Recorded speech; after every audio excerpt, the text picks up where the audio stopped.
The OBSBOT Tail 2, which is what I'm using right now, has a new mode, and it's called Night View Mode. The Tail 2's Night View Mode is a specialised feature designed for low-light shooting scenarios, addressing the common issues of excess noise and detail loss in traditional cameras under dim conditions. Building on the acclaimed night shooting capabilities of the OBSBOT Tail Air, OBSBOT Tail 2 leverages an enhanced 2 micrometer pixel size sensor. This is to capture more ambient light and to boost low light sensitivity. And it has a new AI noise reduction algorithm. This is to minimize image noise while precisely preserving fine detail and avoiding that blur caused by over denoising. Even in challenging dark environments, Night View Mode enables OBSBOT's Tail 2 to capture vibrant, sharp footage without significant detail loss. So how do we use Night View Mode? First of all, update the firmware of your OBSBOT Tail 2 and update the software, whether you're using OBSBOT Center on the PC or Mac or OBSBOT Start on a mobile device. In OBSBOT Center, if you navigate to the image settings, you'll now see Night View Mode as a toggle, and you just switch it on. If you're using the OBSBOT Start app on both iOS and Android, once the camera is connected, go to the bottom left-hand corner for the More settings. That's the 3 little dots. Find the camera section, and Night View Mode is there, again, as a toggle. There are 2 things to consider when using Night View Mode. 1, the maximum FPS is 30 frames per second, and if you turn Night View Mode on, you'll notice HDR mode switches off. I'm going to show you a couple of different scenarios with my Tail 2 that I'm using right now, with night mode off and night mode on. Let's take a look.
Okay, so we're actually out in the garden. I am here, by the way. You can probably just see my hand. Let me just go into the bottom left-hand corner.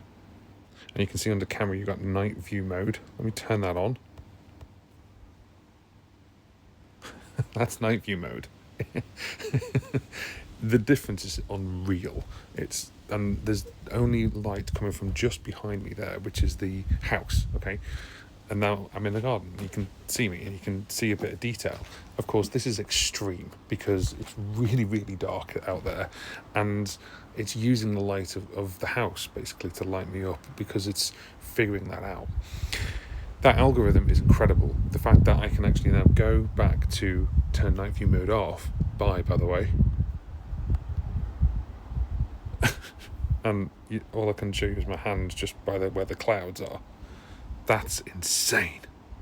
So the difference is quite striking. If you're using this in a low light scenario, maybe you're filming a music promo, maybe you're making content for social media, remember this lens can turn itself around 90 degrees. It's a PTZ-R camera. You're shooting a gig in a low light scenario, and as we start drawing into the winter season, the light is only going to get less. But night view mode is there to help you in those low light shooting scenarios. If you want to learn more about the Tail 2 and its capabilities, I've made a few videos about this camera as it's now replaced my main camera for the channel. As I say, we're using it right now. I have a link in the description box if you want to go and pick one of these cameras up. They're an affiliated link, so if you do click it, it helps out the channel, but at no extra cost to you. And the video that's just come up on screen is actually showing you all the AI capabilities this thing can do. And believe me when I say this, no normal digital SLR can do what this can do.